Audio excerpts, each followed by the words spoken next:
శ్రీలీల ఎంతో గ్రాండ్‌గా టాలీవుడ్‌లోకి ఎంట్రీ ఇచ్చింది. ఒక్క సినిమాతోనే ఏకంగా స్టార్ హీరోల సినిమాల్లో ఆఫర్‌లు కొట్టేసింది. మహేష్ బాబు లాంటి అగ్ర హీరో సినిమాలో కనిపించే గోల్డెన్ ఛాన్స్ కొట్టేసింది. కానీ ఏం లాభం? ఎంత పెద్ద సినిమాలు చేసినా ఆమెకు ఒక హిట్టు, 4 ఫ్లాపులు అన్నట్టు పరిస్థితి మారిపోయింది.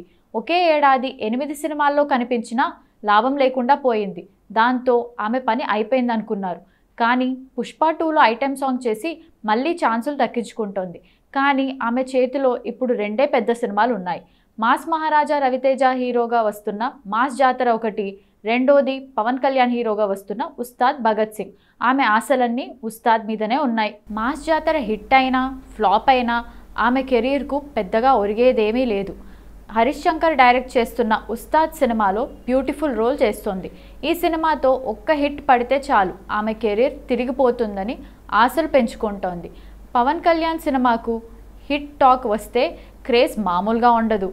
దెబ్బకు హీరోయిన్లు టాప్లోకి వెళ్ళిపోతారు. ఇప్పుడు శ్రీలీల కూడా తన కెరీర్కు ఉస్తాద్ బూస్ట్ అవుతుందని ఆశపడుతోంది. ఇది హిట్ అయితే ఇప్పటి వరకు వచ్చిన ఫ్లాపుల డ్యామేజ్ అంతా కొట్టుకుపోతుంది. మళ్ళీ స్టార్ హీరోల సినిమాల్లో అవకాశాలు వస్తాయి. మరి శ్రీలీలను ఉస్తాద్ నిలబెడతాడా లేదా అన్నది చూడాలి.